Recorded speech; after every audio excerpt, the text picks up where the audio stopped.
Hi mga kapuso, I'm Jan Lawrence C. Bulandres and you can call me Lawrence. I am 12 years old and I live from Gihungan City, Negros Oriental. Sumali po ako sa The Voice Kids dahil gusto ko pong makatulong sa pamilya ko, tas gusto ko po iparinig sa buong Pilipinas ang talento ko po. Nagsimula po ako kumanta nung daycare pa po ako. Yung na-discover po ng parents ko na marunong po ako kumanta, sinali nila ako sa contest po. Hindi po ako nanalo sa contest na yon kasi bata pa po ako. Tas maraming contest na pinagdaanan ko, natalo, tas nanalo.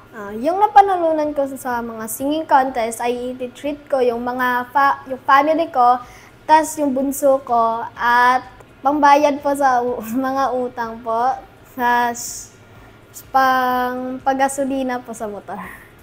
Excited po ako sa mga makita ko yung mga coaches, tas yung mga tao, tapos makita din ako sa TV. Hello mga kapuso, supportahan niyo po ako sa laban ko and maraming salamat. Bye-bye!